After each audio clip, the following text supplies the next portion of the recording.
Hi, I'm Liv and welcome back to the Book Nook. Don't you just love it when you record for like 10 minutes and then realise that your microphone battery had died? Hi guys, so it's time for the first of two wrap-ups that are coming in the next few days. So this first wrap-up is the books that I have bought that aren't second-hand. So I warned you that there were going to be two big wrap-ups coming at the end of the month, and this is the first, numero uno of dos. You will see from these two hauls just how slightly out of control my book buying has been this last month. Now, considering this is the month that I told myself I needed to be better at not buying books, I have failed to the extreme, but hey ho, shit happens. So from next month I am going to try and be better, she says. I can't even bring myself to say I won't buy... No, I can't say it. I'll buy less books, maybe. First of all, before I get onto the books, I just want to haul something very non-booky that I am in love with. If you follow me on Twitter or Instagram, you'll have already seen this guy, but I love him. Are you ready for this? I don't know if you're ready.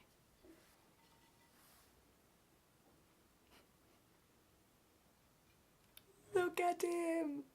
Isn't he amazing? Look at his little elbow. Look at his little elbow. So this guy doesn't have a name yet, and I feel like he needs like an epic name. So suggestions are welcome. But he's amazing.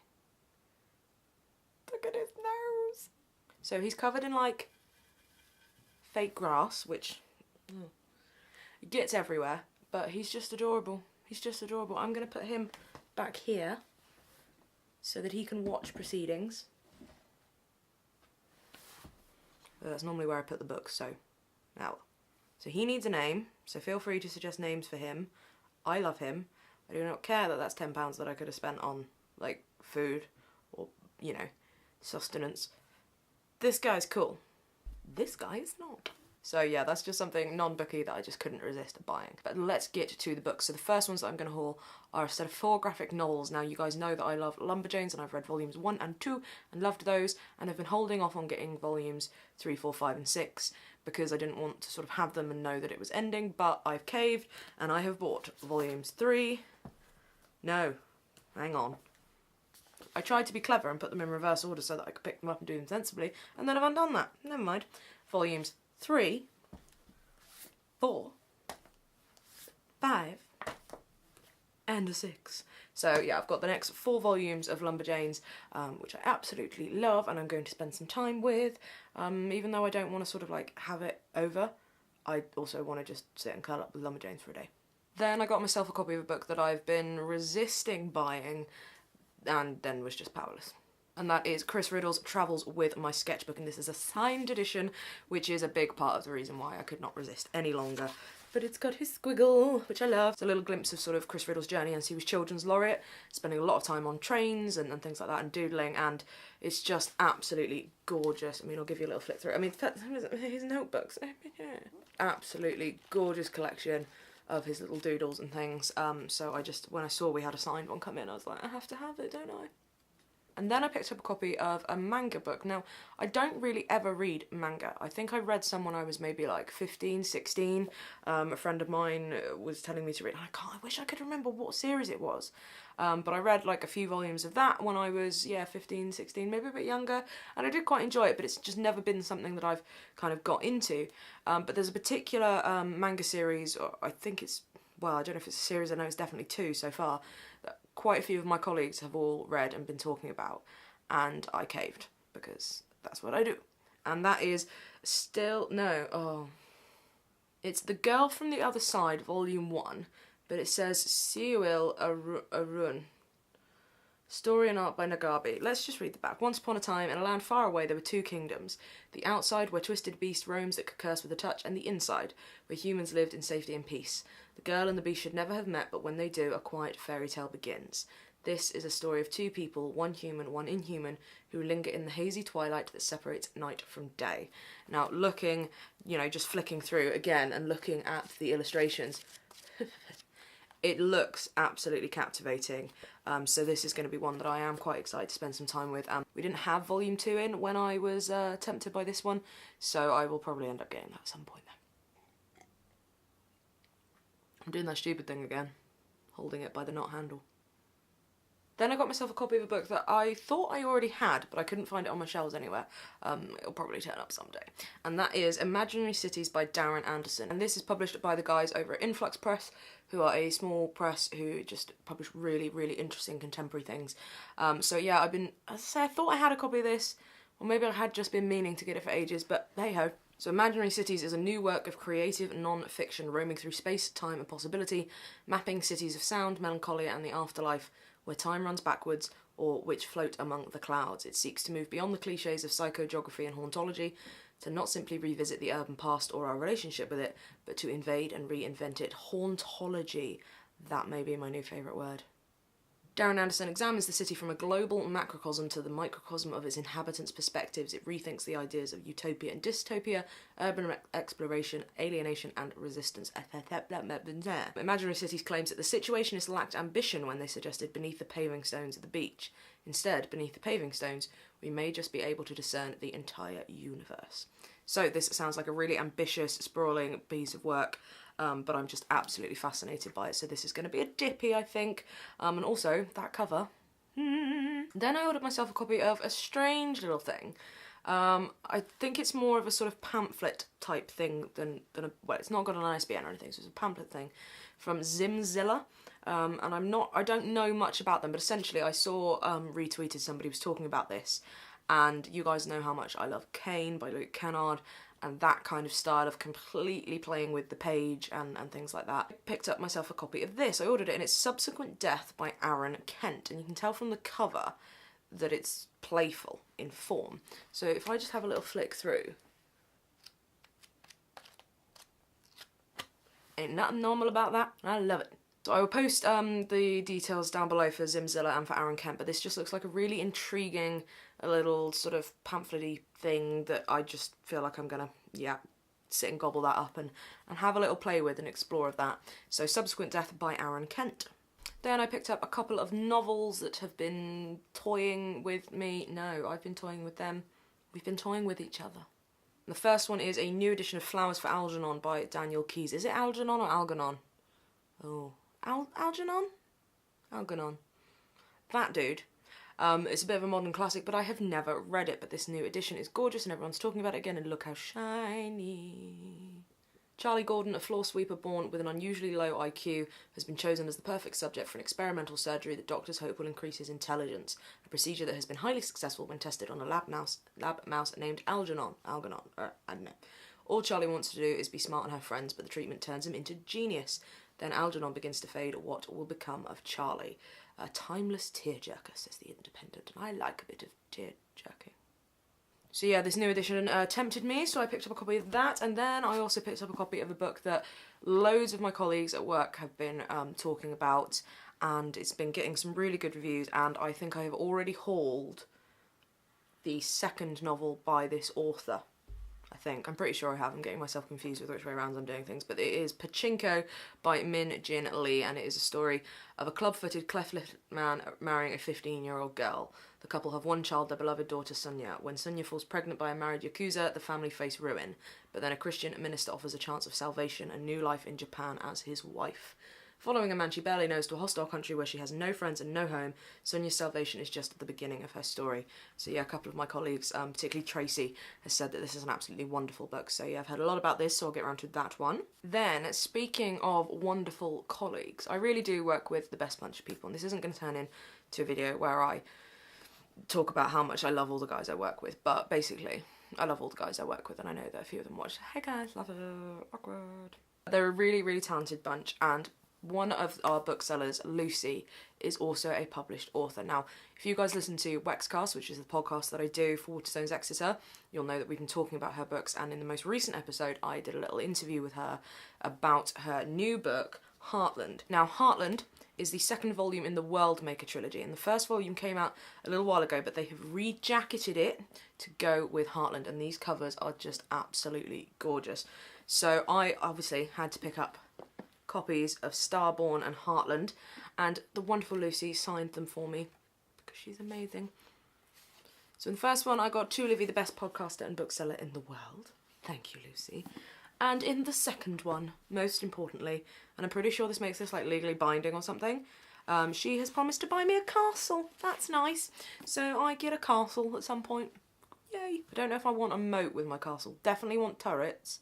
Definitely want a drawbridge. So do I want water in my moat? Or do I want a dry moat? Yeah, I'm really, really excited to read these two books. I don't read as much fantasy as I used to when I was younger, but these just sound so, so good. It's about a girl called Kindra who basically, she's a feisty heroine who gets drawn into something bigger than herself, and from everything, all the reviews I've read, it sort of breaks a lot of the tropes and plays with them and is just sort of new and refreshing, and I can't wait to dig into these. We are, of course, making a big deal of these in store. You know, a bit of nepotism every now and again. We love Lucy and we're really proud of her and her books are genuinely great, so why wouldn't we celebrate that? So yes, Starborn and Heartland by Lucy Hounsom. So Heartland is the one that is out now. Well, they're both out now, obviously, but this is the new one. Starborn has been rejected to match with it, and the third volume in the Worldmaker trilogy, which I think is Fire... Oh, I forgot, it's Fire something. Oh no! I've totally forgotten, but the third one is out. Is it November or December? Oh, I'm the worst. I'll put the details of that down below, and she tells me in the podcast, and I know it in the podcast, and I've just completely forgotten it because I'm frazzled. Then the next book that I picked up is just one that was a bit of a whim, and that's Noam Chomsky's Optimism Over Despair. It's one of these little penguin specials, which, you know, I'm a sucker for a little penguin special, and it's basically Noam Chomsky describing the state of the planet. That'll be fun. Then another book that I got is one that I had to get because of how much I loved Solar Bones by Mike McCormack, and because I have a copy of Getting in the Head, which is Mike McCormack's collection of short stories, and those editions both done by Canongate's The Canons, so I had to get the Canongate Canons version of Notes from a Coma as well. So this is about a guy who suffers a breakdown and then is volunteered for a government project exploring the possibility of using a coma as a means to keep prisoners under control. So it's meant to be another one that a bit like Solar Bones plays with form and content, so really, really excited to do this, to give this one a go. I've heard that it's a bit morbid. I like a bit of morbid. Then a few hardbacks that I got this month. The first one is Autumn by Karl Ove Knausgaard. Now, I don't know if I spoke about the Karl Ove Knausgaards on my channel. I think I was reading them before I started filming. I say reading them. I've read the first of the My Struggle series, and that one is called A Death in the Family. So I've read A Death in the Family, and I've got A Man in Love. I really should wear my glasses more. I think I have said before, when I read A Death in the Family, it was the kind of book where I was reading and going, I don't know if I hate this or I love this. I don't know what I feel about this. I just had so many conflicting emotions, and I was quite intrigued by Autumn. Now, this is the first in a seasons quartet, somebody's original. So Ali Smith is doing a seasonal quartet of fictional books, and Karl Ove Knausgaard is doing a seasonal quartet of sort of non-fiction books, because they are sort of billed as essays to his young daughter about the world. A personal encyclopedia written by a father to his unborn child. So his daughter's not born yet, so that's slightly different to his young daughter. And they are sort of short essays, you know, most of them I think are only a couple of pages long, and from what I've read, it uses his sort of by now characteristic style of sort of hyper-detailed zooming in on something in order to explore the wider ramifications of something. So I am intrigued by this, and the cover, damn it, it's good. And then I got a copy of a book that, again, this is another one where I can't remember where I heard about this, but I remember hearing about it ages and ages and ages and ages ago, and it wasn't even published yet, and somebody in America had a proof of the American edition or something, and I've been waiting to get hold of it since then, because I think whoever it was that I'd seen had it, tweeted like an excerpt from it, and it sounded really, really interesting, and that is Robert Gottlieb's Avid Reader. Now, this is a biography of Robert Gottlieb, who was an editor at the Columbia Review, and then Simon & Schuster, and then he left to run the Alfred A. Knopf publishing house, and he sort of discovered quite a few very famous American novels, and yeah, it just sounded really, really interesting. A look at the interior publishing world of a certain era, so I was just fascinated by this one. So Robert Gottlieb's Avid Reader. And then the last two that I got this month new are two absolutely gorgeous books. Now, the first one, I'm going to do them in sort of like reverse chronological order. The first one is The Worm and the Bird by Correlate Bickford Smith. Now, Correlate Bickford Smith is the designer responsible for the gorgeous penguin cloth-bound classics that you guys will have seen, and she is the designer for those. And this time, a couple of years ago, she came out with her own sort of children's book, but the illustrations are such that just everybody loved them. And that was called The Fox and the Star. Now, it was Waterstone's Book of the Year, pretty much just as I'd started working for them. It was voted as the Book of the Year. And for some reason, I never bought a copy of the hardback then. I think I just kept on meaning to get around to it, but it was my first Christmas there and everything was mad, and I just never got around to it. But then we had copies of The Worm and the Bird come in, and it's just so, so gorgeous. I can't... So I picked up a copy of this yesterday, and I was saying to one of the girls I work with how annoyed I was that I hadn't got a copy of the hardback of The Fox and the Star, and now that it was out in paperback, and I hadn't seen a copy in either of our stores for such a long time, and I know that, you know, they'd been selling so well, and I was absolutely gutted, and I thought, I'm going to buy a copy of this, but I'm gutted that I don't have a copy of The Fox and the Star. So I went to have a little look on my computer. I thought, well, I'll see if any other Waterstone stores have got one out the pack somewhere. And fate intervened and said that actually we did have a copy somewhere in the store, and I went and found it. So, sorry customers, but a bookseller gotta have a set. Now I have read this because I've sat and read the paperback in a break on my work once before, but yeah, to own this one and The Worm and the Bird together, I mean, you don't need my face here. They are just absolutely exquisite, absolutely gorgeous, so I am very excited to add those to my collection.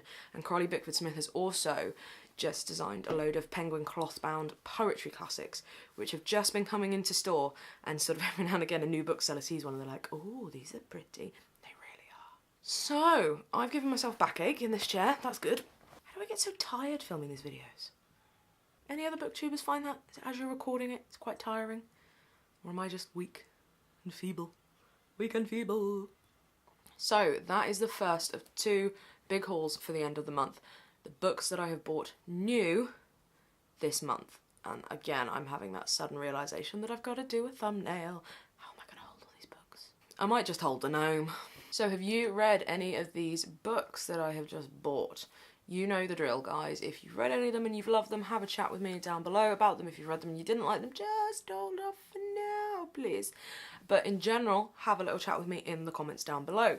So I am still currently reading Northern Lights. I'm about halfway through. I haven't had as much time to read as I would have liked, but I've got to get a wiggle on because the first Northern Lights book group in Waterstones Exeter is this Thursday.